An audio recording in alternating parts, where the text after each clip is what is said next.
Hey Vicky, for whatever reason I decided to record a short little video. You've asked many times about my backyard.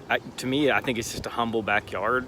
I have really attempted to not let it go wild in a way of not keeping it, but allowing whatever naturally can grow that's beautiful to let it grow. So I'm standing on my back porch, and that's a little deck that I made about 10 years ago.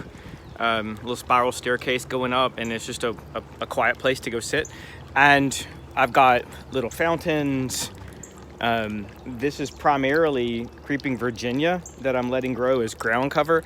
And these are, I can't remember what they're called, but they're bright orange flowers.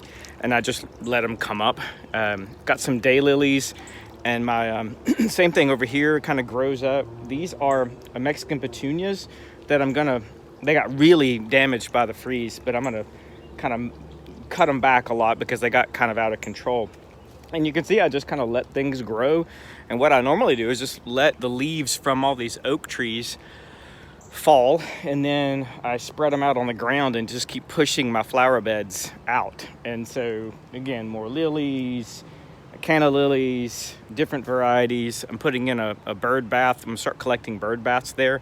I have a little nook in the back of the house back here that I'm really just cutting back hard this year. And same thing over here. I'm just, all those beautiful red blooms I had, I've just cut them back really hard.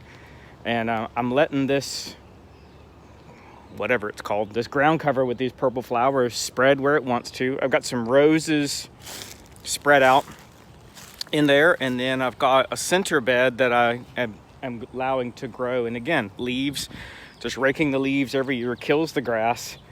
And then I plant cuttings from other places, so yellow irises, things like that. I just got through cutting back really hard the azaleas that I had. Hobson Tony told me that I need to cut them back if they're gonna live. And so again, just making my way further around the backyard. Very shady backyard, so the irises, like I got some here that I'm gonna move because I don't get enough sun to really flower. In fact, there's one there, it's gonna be real tiny. I've got these nandinas that come up wild because the birds eat the seeds and spread them. So again, just walking back, here's where all my purple irises are, back here. And this was an area that was overgrown, and I tried to put some different shaped flower beds in, and I just kind of let them go and see what happens.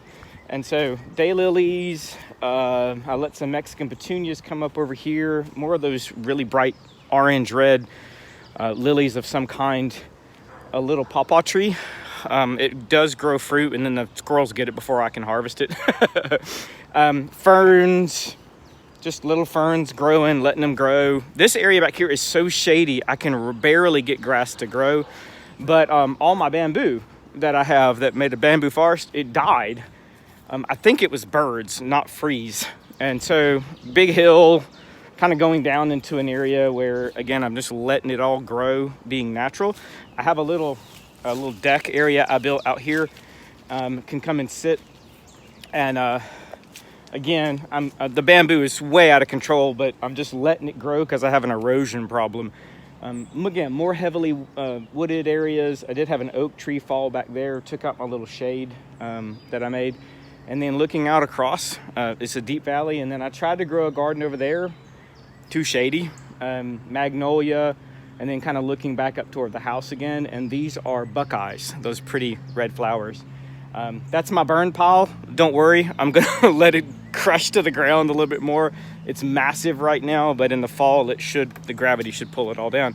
So again, it's my backyard. It's a respite. It's a quiet place. I try not to do so much that I have to maintain. I got a compost pile, an old shed that I've got to burn down, or not burn down. Listen to me, my Freudian slip, to tear down. I've got my old antique car back under there that I'm probably just going to turn into weird furniture. But again, see my beautiful purple irises? I need to propagate them, cut them, and move them. I may move them to that round flower bed. So again, I really appreciate your feedback on Facebook about the flowers. But for me, my backyard is just a quiet, humble backyard that I just try to let nature do what it's gonna do, and spread it if it works, if it survives the drought. So again, maybe sometime soon when I feel like it's presentable, I'm gonna invite y'all over and have a meal and let you sit in my backyard.